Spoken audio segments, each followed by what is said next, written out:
ভিনেশ ফোগাতের খবরের দিকে নজর রাখছি, কারণ অবসর ঘোষণা করেছেন তিনি। বিতর্কের মাঝেই কুস্তিকে বিদায় জানিয়েছেন।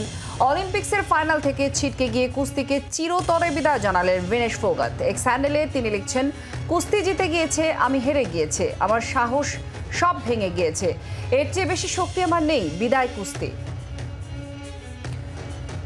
দেবাঞ্জন বন্দ্যোপাধ্যায় আমাদের প্রতিনিধি রয়েছেন আমাদের সঙ্গে। দেবাঞ্জন, একদিকে ভিনেশ ফোগাটের এই অদম্য লড়াই আমরা দেখেছি, কিন্তু মাত্র 100 গ্রাম ওজন অতিরিক্ত হওয়ার জন্য তার ফাইনাল থেকে ছিটকে যাওয়া, এবং তারপর আজ সকালেই আমরা যেটা দেখলাম যে কুস্তি থেকে তিনি একেবারে চিরতরে বিদায় নিচ্ছেন, এবং একই সঙ্গে তার যে একটা হতাশা, বেদনা, সবকিছুই যেন ঝরে পড়ছে সেই এক্স হ্যান্ডেলে তার পোস্টের মধ্যে।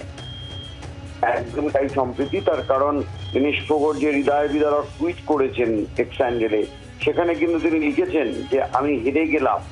অর্থাৎ ভিনেশ ফোগাটের সামনে আর কোনো রাস্তা খোলা নেই বলে তিনি মনে করছেন। 2016-তে রিও অলিম্পিকে ভিনেশ ফোগাট তিনি গিয়েছিলেন, কিন্তু সেবার তিনি ভালো ফল করতে পারেননি। 2020 যেটা অতিমারির কারণে 1 বছর পিছিয়ে 2021-এ হয়, সেখানে তিনিও নামতে পারেননি।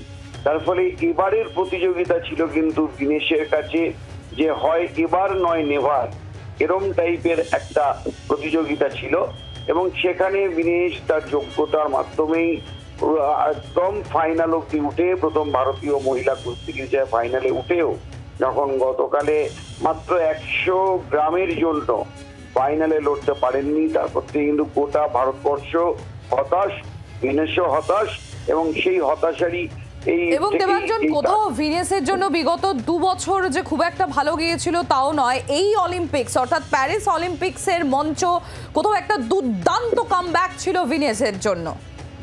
একদমই তাই, যেটা বলছিলাম যে দুটো অলিম্পিক চলে গিয়েছে, তার মধ্যে একটাই নেমে 16-তে উনি রিওতে মানে পাউট চলাকালীন চোট পান এবং তাকে স্ট্রেচারে করে ম্যাচ ছাড়তে হয়। তো তার ফলে এবার কিন্তু ভিনেশের কাছে বলা যেতে পারে ফিরে এসে একদম দে ঘুমাকে মার্কা স্টাইলে তার কিন্তু নতুন ইতিহাস লেখার কথা ছিল, কিন্তু ভিনেশ নিজেই তিনি ইতিহাসে জায়গা করে নিয়েছেন। তার কারণ বহু বছর পরে যখন অলিম্পিকে রেকর্ড বুক করা হবে, তখন কিন্তু দেখা যাবে যে ফাইনালে উঠেও তিনি লড়তে পারেননি। আর এখানে দেবাঞ্জন সঙ্গে থাকো, প্রাক্তন অলিম্পিয়ান অঞ্জু ববি জর্জ, তার প্রতিক্রিয়া আমরা পেয়েছি, কারণ ভিনেশের মতো এই মাপের একজন খেলোয়াড় মাত্র 100 গ্রাম ওজন বেশি হওয়ার জন্য তার ডিসকোয়ালিফাই হয়ে যাওয়া এবং তার মধ্যেই অবসর ঘোষণা করে দেওয়া। প্রাক্তন অলিম্পিয়ান হিসেবে কি বলছেন অঞ্জু ববি জর্জ, শুনুন। Yeah, that's a very good this thing, because she was doing very well, extremely well, and only in the finals for 100 grams she's out, and the way how she was fighting, everybody has seen with the Chinese, the unbeaten Chinese, but the rules always because she had 3 fights at a stretch, they haven't got enough time to cut down the weight. Great decision. Last 2 Olympics she had a very bad experience, and last year after the surgery and all, she came back within 8 months.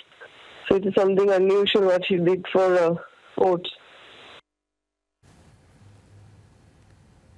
Debanjan আমাদের সঙ্গে আছেন, আমাদের প্রতিনিধি। দেবাঞ্জন, অঞ্জু ববি জর্জও বলছেন যে এই সিদ্ধান্তটার কোথাও একটা ব্রেভ সিদ্ধান্ত, কারণ খেলোয়াড়দের খুবই স্বল্প একটা জীবন হয়, তার মধ্যে চোট আঘাত এবং এরকম একটা ধাক্কা, এটা খুব প্রয়োজন ছিল কি ছিল না, এই প্রশ্ন তো উঠেই যাচ্ছে।